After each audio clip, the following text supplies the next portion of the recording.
こんにちは。マシン原田の部屋へようこそ。そして今回のゲストは広島のピートさんです。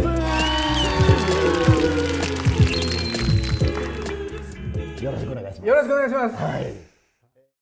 今日は広島のダンススタジオフレックスさんにお邪魔しております。ピートさんはなんとね、ここのね会長ですからね。お互いね、僕も会長ということで会長対談ということで、この、パーテーションもねバッチリやってインタビューを進めていくんでよろしくお願いします。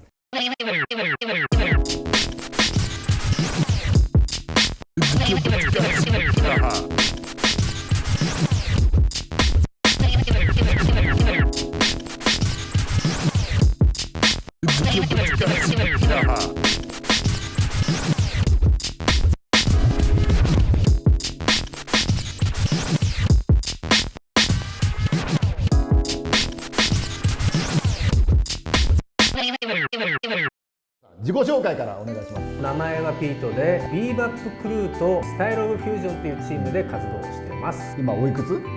53歳です。趣味はダンスって言いたいところなんですけど、ダンス以外だと最近やっぱりコロナで家にいる時間長くて、盆栽とか盆栽、サボテンとか植物の飼育にハマって。結構高いよね、盆栽って。いや、それが僕も何十万とかすると思ってたんですけど、ある時植物屋さんに行ったら1万円ぐらいで売ってたんですよ。あ、そうなんや。はいはい、そうなんですよ。買えるじゃんと思って、でちょうど50歳ぐらいでそろそろそういう新しい趣味もやりたいなと思ったところで見つけて、もうその日買って帰ったんです。なるほど。ゆっくり時間が過ごせる感覚で飼育できてるのがなんかすごく落ち着けて。昔なんかクワガタとかハマってたよね。クワガタとかカブトムシとか、タランチュラとか買ったりとか、ちょっと凶暴系やったんですけど、今全然見守る系になっちゃってどんなものを大切にしている？やっぱりすごく生き物が好きで、生き物から何かこうダンスにインスピレーションもらえるような、そういうものを常に感じることを大事にしてます。特にソウルダンスだとなんかペンギンとか、ファンキーチキンとか動物の動きに例えられることが多くて、例えばファンキーペンギンっていうステップだったら、実際にペンギンを見て、もちろんその黒人がやってるのも見るけど、ペンギンを見てなんか答え合わせをするみたいな。このペンギンが元でダンサーはこういうふうに踊ったからこうなったんだ。まず先日のねオールドスクールナイトね、オールドスクールナイト、これについてねちょっといろいろ聞きたいと思います。これ多分ねもうみんなめちゃくちゃ聞きたいと思う。あの時も言ってたけど、人生初オーガナイズバトル参加、なんで出ようと、そのきっかけからこう教えてほしい。きっかけは本当にヨシエから2年前に、2年前、なるほど、兄貴とやったら OSN 出たいわみたいな、俺もヨシエとやったらいいよ。でだんだんその OSN が近づいてくるが、世間はコロナ真っ只中で、それで1回目はもう OSN 自体が中止になったんで、もうその話も残念やったねみたいな感じでなくなって、ワンオンワンになったんですよ。まあ延期になってワンオンワンになったと。そうなんですよ。2回連続出れなかったから、ちょっとこう現実味が薄れて、去年12月にヨシエとショータイムするっていうことで、リハーサルがてら広島にワークショップに来て、でその時にヨシが帰り際に、今年 OSN あったら出ませんか。おお、ヨシエちゃんすごいね。その思いはもうずっとやっぱりふつふつと持ってたってことだね。で2月ぐらいにエントリーしてないけど、ルーティンだけは作っとこうかって言って、僕が D リーグとか行ったりする合間で、ヨシエももちろん忙しいんですけど、ちょこちょこっとルーティンを何個か作って、なるほど。そしたらヨシエから LINE が来て「兄貴ルール変更です」みたいな「ルーティン使えるかどうか分かります？」3ラウンド目に持ち越したらルーティンを使えるみたい、じゃあなんとかいけるか、じゃあエントリーしといて、ドキドキしなかった？やっぱりエントリーするっていうことに対して。自分のダンスには自信はまああったんですけど、バトルって違うじゃないですか、そういう意味ではやっぱり多少不安とか経験してないもんなんで、緊張とかマジバトルしかやったことないもんね。はい、ビーバップクルーでエントリーしてるから、せいさん吉坊とか先輩が作ってきてくれた40年のビーバップクルーの重みを背負って予選落ちしたらどうしようみたいな、そらそうやね。そっちの不安の方が大きかったです。相手しか見えてないっていうか、その完全にもうスイッチがバトルモードになっちゃって、本当にこんな感じですね。なるほどね。U の字に並んでる、もうこの辺の人に対して見とけよーっていうようなで1回戦踊って、もう手応えがあった。いけたみたいな感じはありましたね、ルーティーンがすごく気持ちよく踊れたんで、いけたかなっていういろいろ作戦立てようみたいな裏で練習と、二次予選の時のジャッジの点数が次のベスト32の組み合わせに影響するから、二次予選は1位通過でいけるように頑張りましょうみたいな、その方がベスト32が有利なんでっていう、二次予選が一番気合い入ってで1位通過やねでしたよね、自分たちが思った1位通過っていうのに結果もそうきたから、あれ俺らいけんじゃないみたいな自分たちが思ったものを貫けば、その結果が出たから、自信になって、いけるんじゃないかなっていう手応えがその二次予選になりました。なるほど、はい、その Day2 を通してこう印象的やったバトルっていうのは、決勝はもう、もちろんなんですけど、セミファイナルですかね、ロックダンスのそのフィーリングがも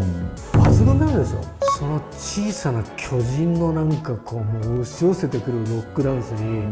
ちょっと一瞬ひるんだんですけど、で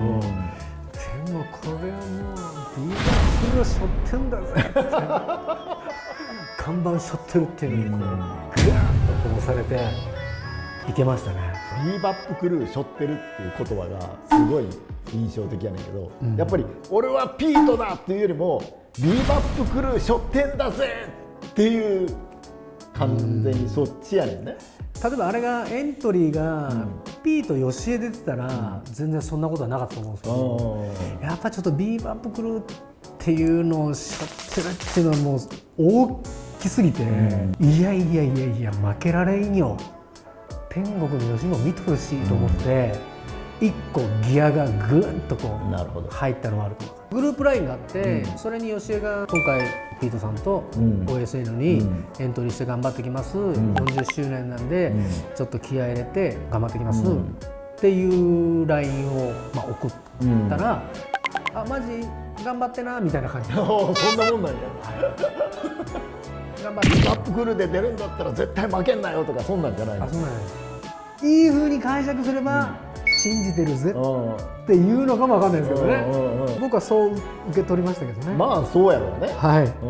そらもうピート君と吉江やったら絶対ぶちかましてくれるやろっていうのはみんな思ってることやし、印象的やった決勝バトルね、実際動画見てもらいながらちょっと振り返ってください。表情がバトルモード入ってるけどそうですね、あんまり誰とも目合わさずにみたいな、なんか手数足数出すっていうよりは、ステップしながら上を別のリズム取るっていうのに割とこだわって踊ってるから、なるべく相手を睨みつけて、ちょっと落ち着きをちゃんとこの中で見せようみたいな、いやほんとね、ロックダンスのベーシックがもうしっかりしてるんですよね、だからものすごく大きく見えるんですよね、踊りが。で吉江が登場。このやっぱりルオーの曲はもうビーバップクルー全員好きなんで、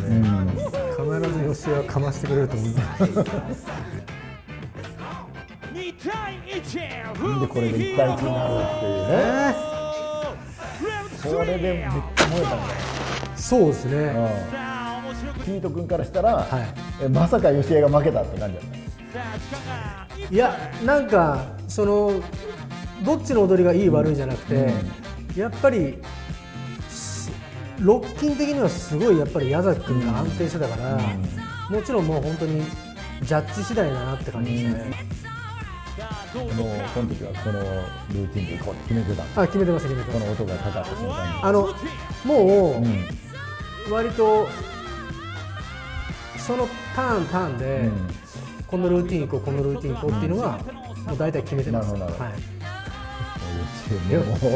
もう溢れんばかり。溢れんばかりのもうよく動くんですよね。こういうところもうまいもんな。やっぱバトル慣れしてる感じですね。やっぱり。ここはね、吉江が、兄貴もう一つ待ってって言ったんですよ。でここに来たんですよ。なるほどなるほど。はい、僕もう一個前でカウント出してたから、あれは吉江のなんだろう、バトル慣れっていうか冷静さ。この感じとかね、ほんまに相手をおちょくった感じがめちゃくちゃね楽しいですね。そうですね。ここはちょっと本当にスイッチ入ってたのかな。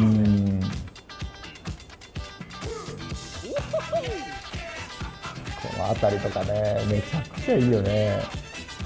この顔もうね、結構村上さんが写真撮ってくれたやつも、もう自分ではこれちょっとやべえなっていう写真もあるんですよね。陶酔してるもんね。はい、もう顔なんか気にしてられないですけどね。途中で吉井に変わろうと思ってたけど踊り切ってましたもんね。なるほど。気がついたら。はいはい決まはるか、参りましょう。3、2、1、シェッ決まったフィーバック。い。今見てもどう？終わった後に袖とかいろいろで鉄とかピーコさんとかいろいろあった時に「セミファイナルやばかったでピート」とかって言われたから、自分ではどの回がいい踊りしたとかはもう覚えてないじゃないですか。なるほどなるほど。だけどみんなが「セミファイナル良かったね、もう本当感動したわ」とかって言われたから、ああセミファイナル良かったのかなって思いながら後で動画見たら矢崎チームのこの勢いに対して負けてもう一回俺らも乗せてまた乗せられてみたいなバトルのドラマがちゃんと気持ちで乗っかってるから、あみんなが感動してくれたんだなっていうのは後で思いましたね。なるほどね。どういう気持ちでここに立ってた？決勝まで来たら、もちろん優勝したいんですけど、もう優勝じゃなくてもやりきったああもうっていうところじゃないですか、場所が。もう最終まで行ったから。はい、だからもう勝っても負けても最後まで来たよっていうことなんで、セミファイナルまでは結構プレッシャーあったりはしたんですけど、ここまで来たらなんか割と楽しもうまでは余裕はなかったけど、もう流れに任せようみたいな。なるほどね。ちょっと楽に、はいはいはい。そこはやっぱりもう準決勝と全く違う。はい、違いましたね。でも1本目いきなりね、フィード君とか言ってるけど、そうですよね。なんか散々ユースケとかがルール説明、どっちから言ってもいいですよって説明してるのに、その時あんまり聞いてないから、もしかしたら冷静じゃなかったで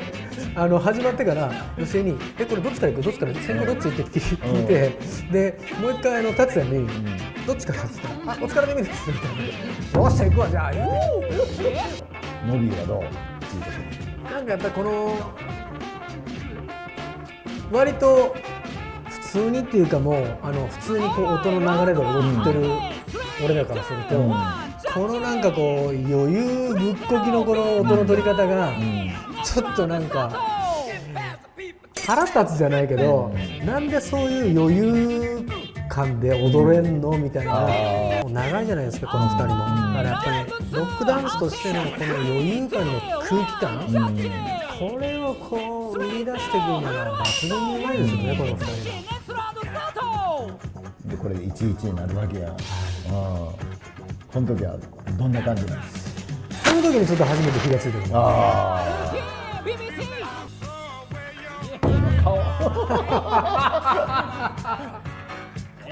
この吉江のロボット離れい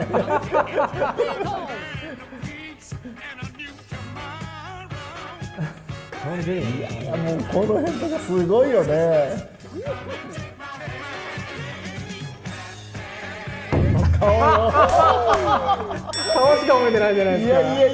やもうなかなかあの顔して踊られへんよ。やったったって感じ。やったまではないですけど、ただやっぱり顔にも出てるぐらい、やっぱこう乗ってますよね。乗ってますね。気持ちいいよね。は見てる側がもうすごい吸い込まれるもんね。音楽の間じゃなく、2人の間を出してるじゃないですか。そうやね。あれがちょっとあれなかなか出されへんよね。そうなんです。あれやっぱりちょっと今回勉強になりましたね。全く焦りを感じさせへんもんね。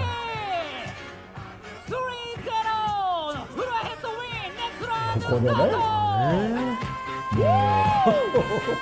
に描いたようなあれ。ここはもう一番燃えたんじゃないかな。ここで負けたらね、終わりなんやから。いい顔してるっすよ。よしえちゃんもいい顔してるよ、本当に。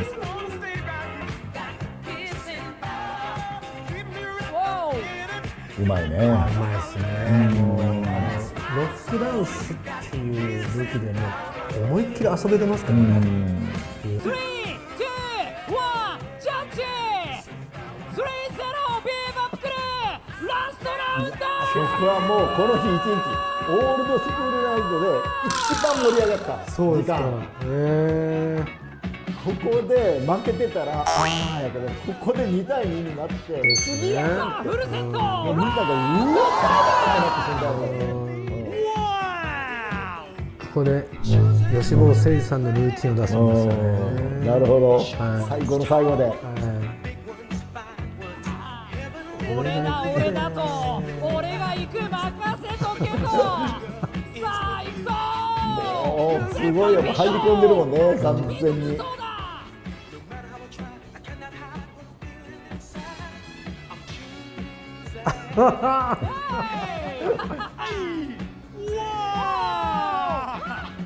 切ってみたいな。よしもうやり尽くした。まあそうですね。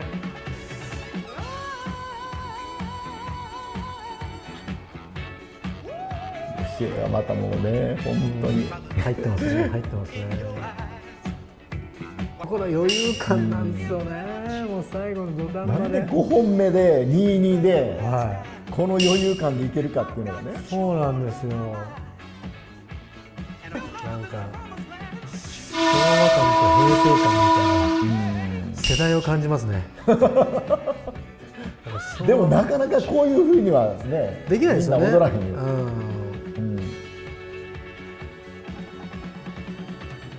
独特よね、やっぱりこの2人は。これでまたロビーが踊んないですからね。これは普通だったらガーっていきそうなんですけどね。でもこの辺が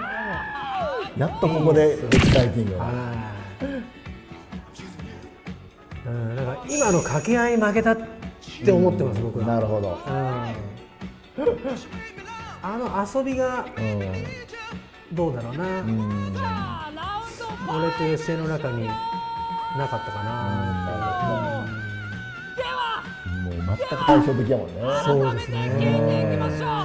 第5ラウンド目。自分たち的にはどうやったのか改めて聞こう。いやでもね、ここは2022年5月5日行われましたロッキングでも今のやっぱりロッククのなんか余裕のある遊びの空気感を最後にやっぱり出されたから、なんかちょっとなんだろう、ダンスで勝ってロックに負けたみたいな。なるほど。そういうのはちょっと感じてました。結果が出る前にジャッジってなった時に顔抜かれてるけど、うわーっていうような悔しそうな顔はしてないから、なんかもうはいはい、まあもう、そう言われたらそうだねっていう納得の顔を俺も今見たらしてるから、残念ではあったけど、でもすげえすがすがしいです。全然後腐れとかない。もう表情がね、素晴らしいもん。もうやりきった人の顔してたから、やりきったんで結果はもうジャッジの思うままに。だってその後のね、もう2位のコメントがね、素晴らしすぎて第2のダンス人生を歩めそうです。そうですねみたいなの言って、もうヨシエがガーってね、あれ後で僕は映像を見て配信でもう一回ちゃんと見返した時に、俺が言った瞬間に吉江がうってなってたから、ちょっと俺も感動しましたよ、もうヨシエもピート君を引っ張って出ましょうよって言って、で最後にそんな言葉を言ってもらえたっていうのは、もうめちゃくちゃやった甲斐があるやんっていう。そうですね、兄貴そこまで思い入れを持ってちゃんとバトルに挑んでくれて、で最終的にそういう言葉までね発してくれて、これはもう私勝ちやでみたいな、あの瞬間もうなんかもう場内すごかったよ。あ、そうですか。ピートさんすごい。よかった、嬉しい。そういう言葉を用意してたとか喋、ろうとか、そういうのは全く思ってなかったんですけど、それを感じさせへんからもうみんなに伝わって、第一世代を生きてきた人間として、もう今全然俺もうねダンス踊ってないし、ましてやバトルなんか出てないから、なんかすごい羨ましいなと思って、嬉しいっす。いやめちゃくちゃ思った。いや俺も立ち踊りしといてよかった本当に。あの時のインタビューでも言ったけど、エントリーで並んでエントリー料払って、もうずっとこうやって待って、それでバトルに出てあんなミラクルな踊りをするっていうのと無縁だったから、それを感じれる場所に立って、それを生で感じれたことで、新しいその第二のダンス人生っていうのが素直にパッと言えたんだと思うんですけど、なるほど。だから本当に今回は、もちろん誘ってくれた吉江にも感謝だし、あの場を用意してくれた原田君ともちろんアドヒップにも感謝だしっていう、いや本当にでもそこは素直に思えますね。なるほど。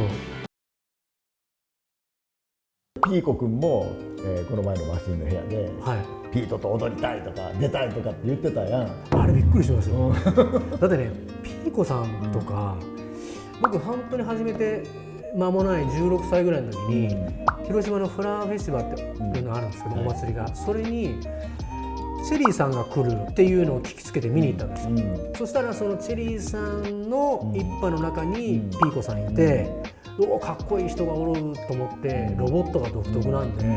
スキーターは出てくるし、なんやこの大阪のチームって言って、もう最初からスキーター、チェリーさん、ピーコさんっていうのをずっとそのビデオを見ながら練習してた人だったから、なるほど。そのピーコさんがあんなことを言ってくれるっていうのがちょっと信じれなくて。なるほどね。いやあれね、撮っててよかったわ。本当ですね。いやでも実際に誘われたらどうするのそれはそれで、それはそれで。1983年、ヒップホップブレイクダンスがね、こう日本に入ってきた時に多分インスパイアされたと思うねんけど、その中でも何をきっかけにダンスを始めた？僕83年は